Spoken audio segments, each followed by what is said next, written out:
My daughter urgently asked me to be there, worried about her mother getting involved with someone else. Even from a distance, I could see his anguish through the grainy video quality. I found out that my wife was going out several nights a week with a man named Mayor Donald Connolly, who was known for his big fancy car and occasional limo rides. My daughter Stacy shared details about her appearance and confirmed her fear of the situation, assuring me that she would try to get home. Stacy urged me to come back soon, stressing the need for discretion in dealing with her mother. Before I ended the conversation, I promised to do my best to express my love for her. My name is Robert Crawford. I am 42 years old and a design specialist for a large electronics firm. I'm also a major in the National Guard, so I'm currently working in Afghanistan for a year where I'm serving as a commander. I've been married to the love of my life, Kathy, for 18 years, and the fruit of our union is our wonderful 15-year-old daughter, Stacy. Katie is 40 years old but looks much younger. She is the most beautiful woman I know. 556 inches. Awesome body. She got better after giving birth to our daughter. She has shoulder-length dark brown hair and warm brown eyes that always sparkle when she smiles. He's always smiling. I can honestly say that our marriage has been strong. Even when I was deployed, our time together was warm and loving. Our love hot and always satisfying. I never doubted his loyalty, and he was mine.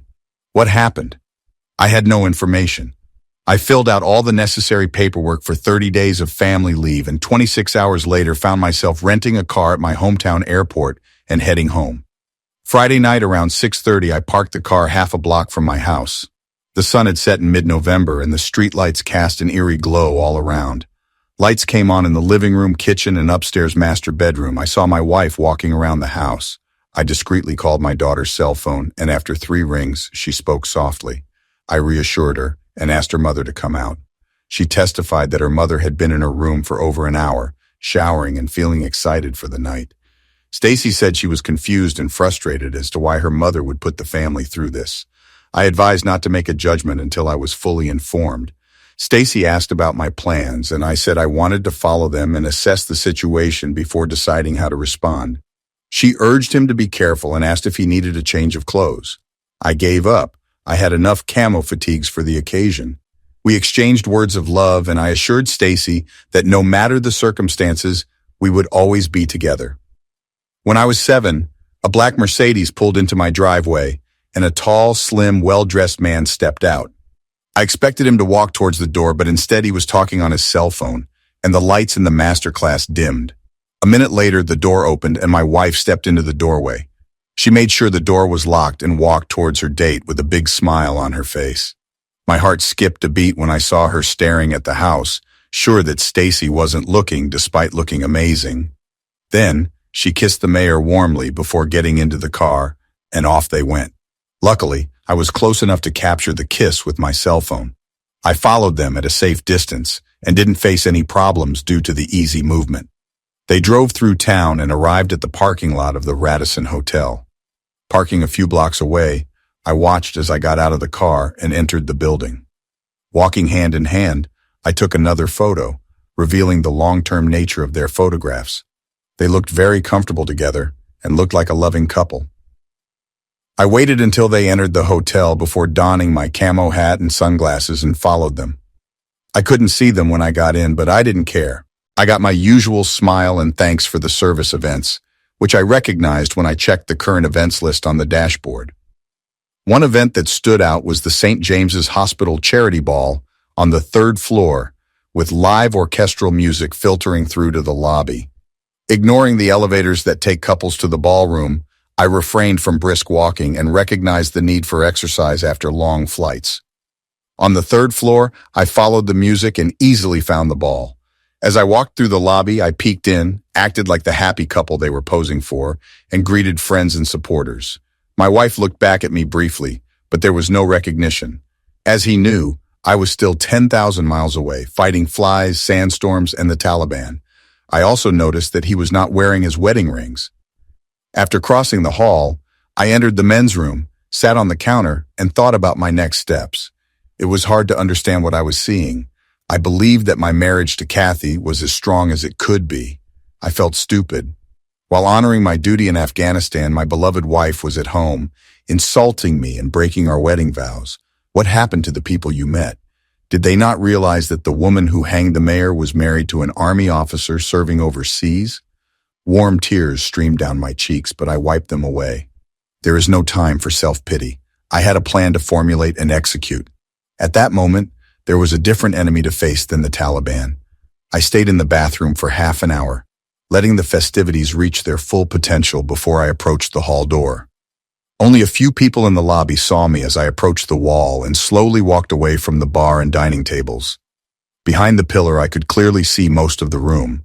Although I didn't have enough tickets to the event, my form took up more space than paper. The ticket guy greeted me and said, "You're welcome, sir." This thought crossed my mind. Unfortunately, my wife and her lover do not show me much respect in the uniform I wear. It took me a few minutes to find Katie and her date.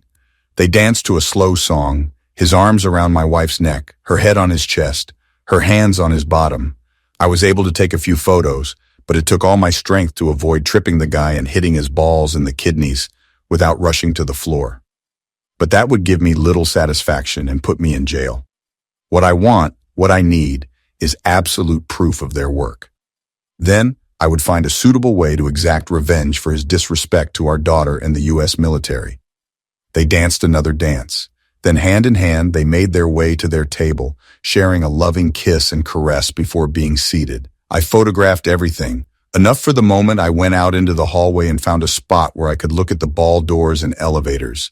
As an Army officer, I learned patience, and it was another 2 hours before the event began to fill up, and people started to pour through the doors and into the elevators.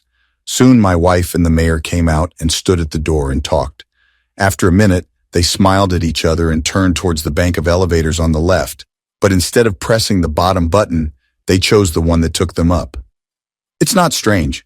I was 15 miles away from them, sitting on a bench against a wall, wearing my camo fatigues and sunglasses, my name tag clearly displayed on the front of my uniform, looking completely out of place among the tuxedos and ball gowns. And although many other couples smiled or waved at me, my wife and her lover were so intent on each other that they never looked at me. As I watched them walk into the elevator holding hands, I saw their car stop on the 11th floor. After confirming that it wasn't going up again and going back to the 3rd floor, I headed back to the check-in desk, waiting for more couples. I showed the attendant that I had an emergency message for Mayor Connolly and asked for the room number, showing my ID. Despite his initial hesitation, he eventually revealed that he was in room 1114. Thanking you, I took the elevator to the 11th floor and checked into room 1114. Dissatisfied, I went down the hall, found the stairwell door and closed it with my hand. Glancing at the clock, I saw that it was midnight, as Stacy had said. His mother usually came back between 2 and 3 and lately at 7, so I waited a long time. But again, my Army training and patience paid off. I could see room 1114 through the window at the bottom of the door, so I wouldn't miss them when they were over for Valentine's Day. As I waited, I tried to think about the task at hand, but the truth was, I was imagining her whole lover, thrusting his weapon deep into my wife who promised to be mine. I can say I'm heartbroken, but it's gone too far. I felt like my life was turning into a dark abyss filled with pain, rejection, and humiliation.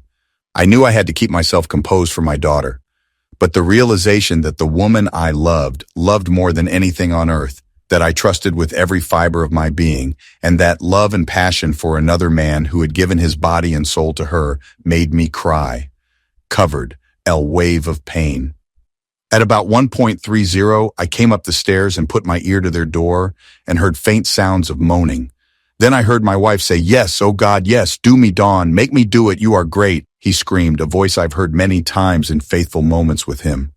Tears streaming down my cheeks, I returned to the stairs, expecting them to finish quickly and leave their love nests within the next hour. The last time I left the 2nd floor, I stood on the wall outside the room, ready to capture their exit on a cell phone video. After 15 minutes, I heard the chain being removed. The door opened and started recording as they appeared. His arm was around her and she leaned into him with a smile. Katie looked fresh and tidy, while Donald Connolly looked pleased with himself. They kissed briefly, turned toward the elevators, and Katie saw me leaning against the wall. I talked to Kathy about her actions and asked her how she was doing with her lover. When she realized I was there, Katie was shocked, put her hand over her heart, and expressed her disbelief. He fell to his knees and pleaded that this should not happen and that I did not want to see him. Her lover, after taking a moment to register the situation, says it's not what it seems and that Katie is helping him with his new campaign. I sneered at the irony of such a campaign tactic involving infidelity. I questioned the mayor's morals and pointed out the impact of my marriage while serving the country. The mayor tried to deny the affair, urging Kathy to corroborate her story. Ignoring his pleas, Kathy rejects his attempt to manipulate the situation, witnessing kissing, crying, and words heard through the door. I admitted defeat, expressed disappointment that my wife was now hers, called them both cowards, and insisted that even my daughter knew what they were doing. The mayor was shocked and didn't know how to respond, and my wife knelt on the floor and cried. I worried about Katie not coming home that night and suggested that she spend it with her boyfriend instead. I mentioned that I want to comfort our daughter and that I will file for divorce on Monday, and then I will inform the media. Expressing my displeasure with the mayor's handling of the city, I asked Kathy to stay away until she returned from her 30-day emergency leave, after which she could decide how to move on with her life. Kathy pleaded with me, apologized for her infidelity during my deployment, and told us not to disclose the situation to our daughter. I was confused by his actions, but I recognized that they chose each other.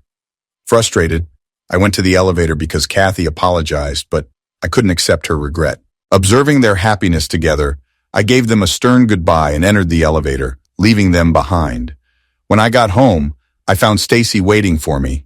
He misses me so much. He misses me so much. I reassured her of my feelings and confirmed that I had found her mother and the mayor together. Stacy confirmed that she was not worried about her mother's absence, saying that she felt neglected when she was gone. He begged to come back to Afghanistan with me, but I explained that he should stay here. Stacy expresses her anger towards him and says that she cannot stay with her mother. Regardless of her feelings, I reminded her that her mother is still her mother. Stacy was tearfully convinced that her mother didn't love her and sought comfort in my arms. I held her as she cried. I finally got Stacy to go to bed and secured the house by putting a chain on the door in case Katie tried to get home.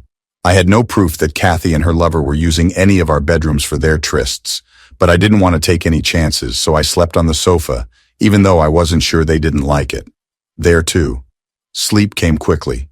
45 minutes here, half an hour there.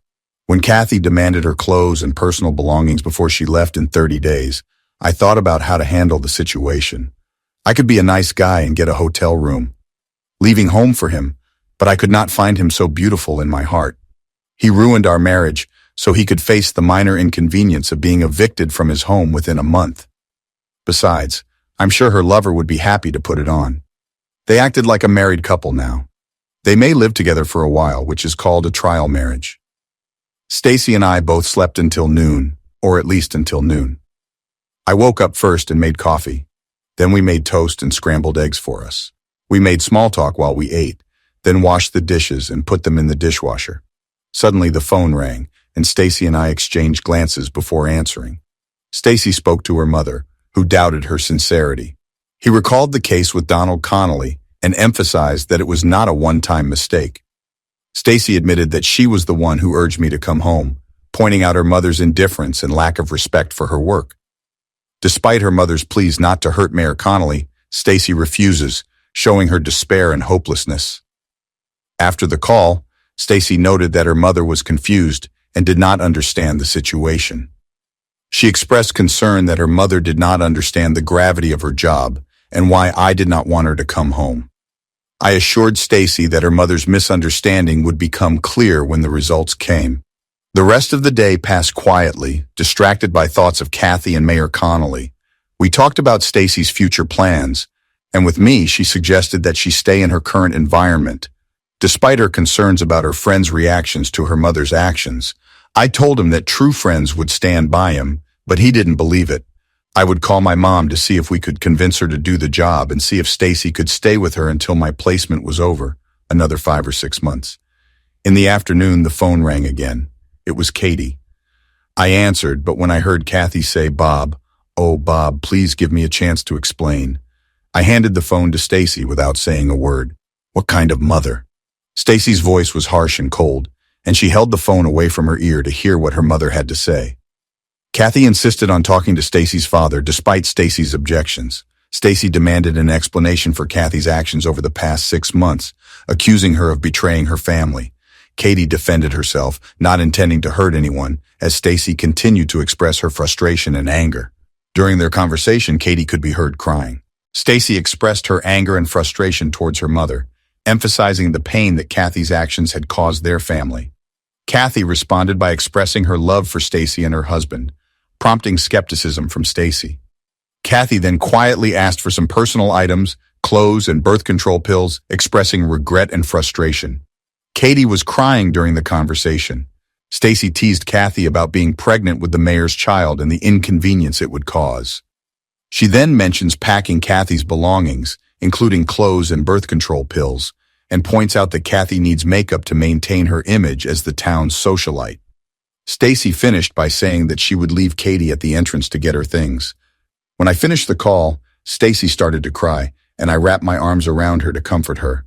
I recognized that he was harsh towards his mother, but I understood his anger.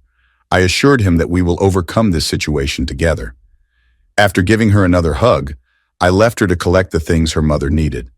I went back to my office to carefully plan our next steps, do military exercises, and strategize. I saw the situation as a battle that required careful planning and execution. The tasks I needed to do were mostly straightforward. I planned to hire a divorce attorney, cancel our joint credit cards, get separate credit cards for me and Stacy, change the beneficiary on our life insurance and retirement plans to Stacy, and move half of the money into our checking and savings accounts. Only accounts can log in, Stacy and I. However, figuring out how to deal with Mayor Connolly presented greater challenges.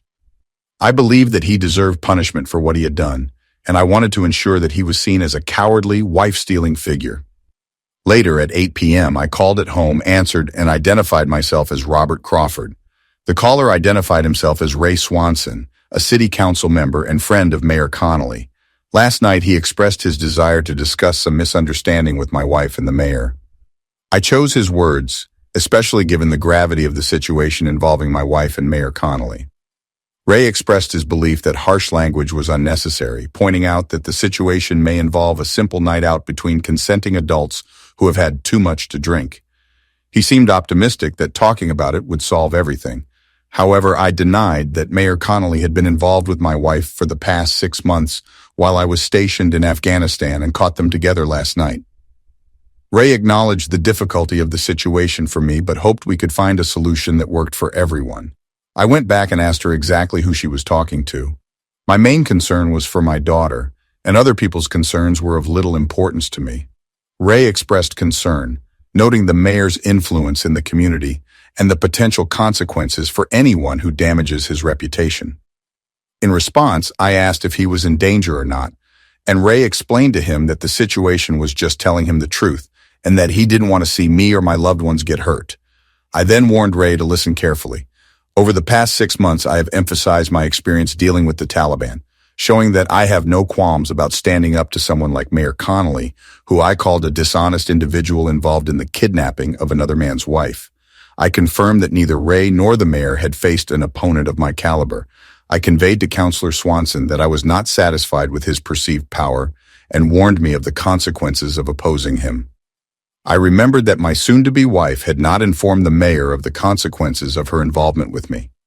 In addition, I pointed to the extensive support network that exists among ex-servicemen within a 100-mile radius and emphasized our disdain for those who exploit the spouses of soldiers during overseas deployments. I advised Councilman Swanson to stay away from Mayor Connolly, not to face the consequences of his actions, pointing to the mayor's impending consequences.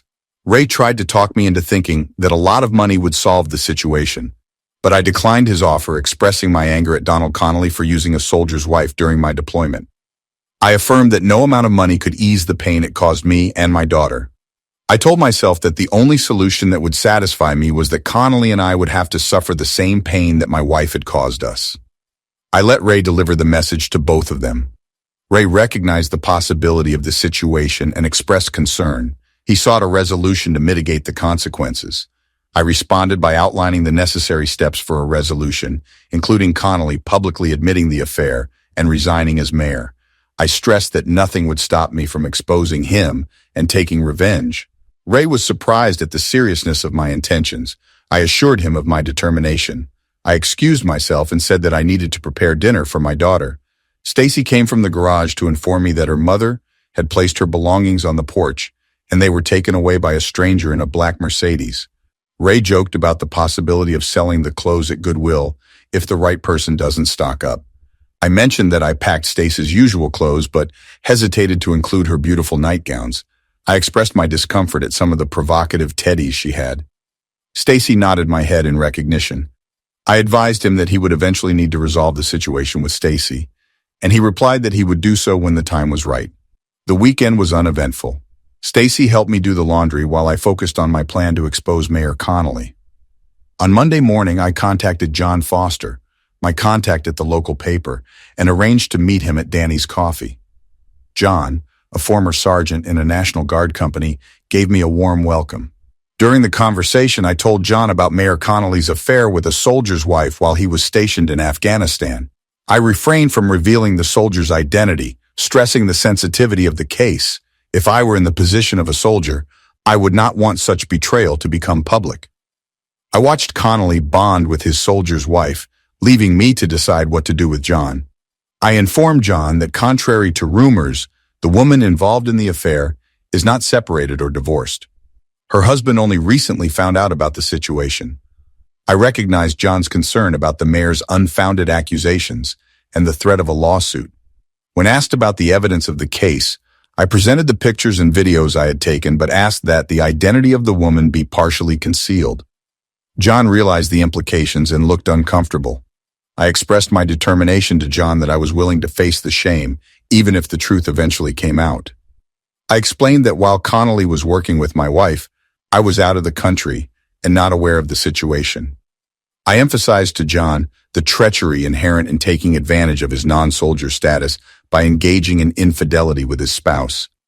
John, realizing the gravity of the situation, offered to look further.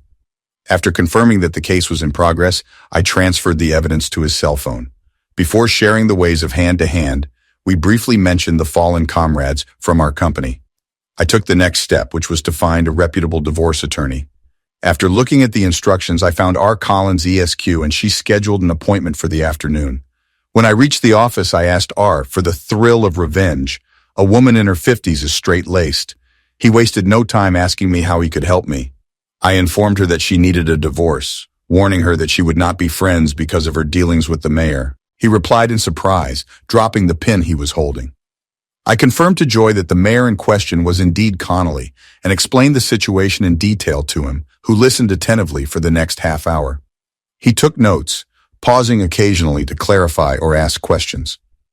When Joy asked about her feelings about my daughter Stacy, I explained to her that she was very upset and did not want to stay with her mother during my placement. Given Stacy's age and preferences, Joy suggested that she stay with Mom instead. I agreed and decided to contact my mother to arrange this. Our conversation lasted about an hour. I gave Joy an overview of our financial situation, and she advised me to discuss potential solutions with my wife. I explained to Joy that witnessing the closeness of my wife and the mayor left no chance of reconciliation, and I asked him to prepare the divorce papers immediately. Kathy reached out to me 5 times over the next week, but I kept the conversation short, promising to update her later. On Friday, Joy informed me that the divorce papers had been filed and that she needed information on where to serve them. I let Joey know that I was going to call Kathy the following Monday at 2 p.m. while Stacy was at school to serve her with the divorce papers. I called Kathy's cell phone and arranged to meet on Monday at 2 p.m. Kathy tried to speak, seemed ready to explain her actions, but I cut her off, saying that he would have a chance to speak later. On Monday, Kathy arrived a few minutes early and we sat down at the kitchen table. Seeing him, I felt emotional. Despite the conditions, she looked beautiful. I offered him coffee, but he refused water. I acknowledged that he wanted to speak and assured him that he had the opportunity to do so. However, I informed her that someone would be coming soon to serve her with the divorce papers. His expression turned pink. I made it clear to Katie that I didn't want to be in a relationship with Donald Connolly either. I pointed out that neither of us seemed to have any belongings. Kathy asked me to listen to her explanation, hoping to make a decision. I agreed to hear it. He talked about how Donald had worked on the campaign trail and developed a friendship with him during my deployment. Feeling lonely and depressed, she found solace in Donald's companion. Katie recalled going to dinner with Donald and advised him to use his maiden name and leave his wedding rings at home to avoid gossip. She admits she didn't think much of it at the time, but now admits it was a mistake to take her rings. That night, Kathy said, she interacted with many people and they all accepted her as a single woman. When asked when the affair started, Katie admitted that it didn't start right away, but rather after an intimate dance and a late-night kiss when Donald dumped her. He justified his actions by expressing his loneliness and being treated like a king by a prominent man in society. I met with Kathy and questioned her decision to engage in such behavior while at war. He admitted that he was wrong and that he was confused and missed my presence. Despite my absence, she continued, Donald's company comforted her and eased her feelings of loneliness. Recognizing the frequency between them, Kathy recognized that their frequency was increasing. As things progressed, Kathy admitted, they started seeing each other 2 or 3 times a week. One evening, after a romantic dinner, Donald invited her to his place, and despite her initial hesitation, she agreed. Kathy later expressed her regrets and asked Donald to take her home. After ending things with Donald and declaring her love for me, Kathy admitted that she reconsidered her decision. Donald unfortunately left her alone for a while before expressing her longing for her companion. He assured her that he missed her and wanted to see her again, but only in a friendly way. He apologized for his past actions and promised not to compromise her again. Despite her initial decision, Katie admitted that she was willing to see Donald again. The following weekend, Kathy said, Donald brought her to an unfaithful party. He called it a small gathering of only 5 or 6 couples, all of whom were influential people of the town. During the event, Kathy is caught off guard when the wife of a prominent doctor questions how she managed to attract Donald's attention. Unable to think of a suitable answer, Kathy admitted that she made up a story about her separation from her husband and the divorce. Word of the divorce and impending divorce that Kathy concocted quickly spread through the small town, and Kathy became trapped. On the weekends when our daughter Stacy was away, Kathy spent time with Donald at her house, which led to their relationship. Kathy was very sorry for the pain she caused me and Stacy and admitted that her actions were the worst mistakes of her life and she wanted to take them back, but he admitted the damage was impossible to undo. When asked about her feelings for Donald, Katie did not know if she loved him, but admitted that they spend time together. Despite investigating my questions about their intimacy and the possibility of marriage, Kathy remained unsure of the future of their relationship. There was a knock on the door, and I suggested it might be for Katie. He slowly approached the door and confirmed his identity as he handed over a manila envelope containing the divorce papers.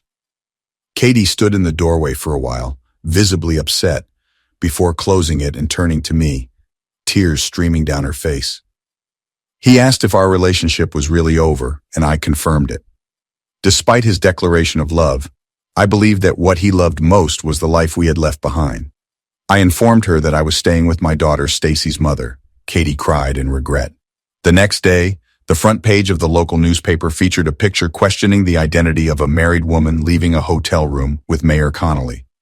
The photo showed Kathy and the mayor kissing as they left room 1114, and she said she questioned whether her husband, who is serving in Afghanistan, was aware of the situation. The article described a charity event the couple attended and hotel records confirming the mayor's room reservation for the night. In addition, the couple was photographed leaving the room at 2 a.m. The article also mentions unconfirmed rumors of regular meetings between the woman and the mayor over the past 6 months while her husband was stationed in Afghanistan. The newspaper asserted its right to editorialize about the man's stature and the crime against the soldier in Harm Road, which caused a huge uproar. After the story hit people's doorsteps within minutes, City Hall did damage control, confirming that the story was completely fabricated. They said Mayor Connolly would never threaten a marriage, especially the marriage of a soldier serving overseas. They argued that the photo was clearly fake, attributing the situation to unnamed villains against the mayor. A press conference scheduled for this afternoon focused on setting the record straight. Unfortunately, over the past 6 months, many people have seen Connolly and Katie together, showing affection in public. One by one, his friends and supporters began to withdraw.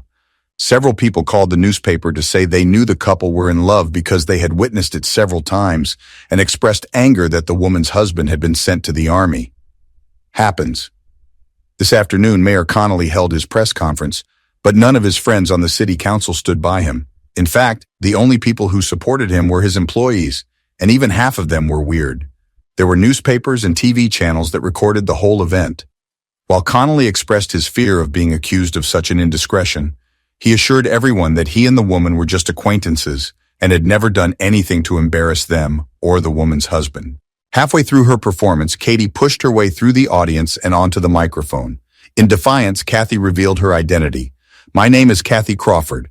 I am the wife of Army Major Robert Crawford, and for the past 6 months I have been in love with Mayor Connolly." Connolly tried to deny that he didn't know him and that he was a liar. Kathy confronted him, expressing shame and heartbreak, accusing him of stalking her even though she knew he was married and in Afghanistan. With tears in her eyes, she apologized to her husband through television cameras, and reporters bombarded the mayor with questions. He turned and walked back into the town hall. "I have to admit that exposing all of this to the world hurt my fragile ego. However, I knew I was in danger when I visited John Foster and contacted the newspaper the next day. This happened when the city council president announced that the mayor was resigning and that the city would be in charge until a new mayor was elected. Although I should have been content, all I experienced was a deep, empty loneliness. Loneliness has consumed me, and I miss my wife more than I thought." This afternoon, a friend of mine called to let me know that Connolly had packed up and left town without leaving a shipping address, and that my soon-to-be wife was not accompanying him. For the rest of the vacation, I spent as much time as possible with my daughter. Last week, I let Katie come home. Stacy and I traveled 60 miles to my mom's house, and I enrolled her in school, promising to come back and pick her up after placement. The next week, I flew back to Afghanistan, my heart filled with anger that I wanted to unleash on the enemy hiding in the desert. What happened to Kathy? A few weeks later, she moved in with Connolly, and they moved out of town. Is Robert back from Afghanistan? Yes, but he was badly injured, and his daughter helped him to his feet. He lost a leg on the porch. He currently works as a design specialist at a large electronics firm and lives with his daughter. From time to time, he talks about the challenges faced by soldiers on overseas duty.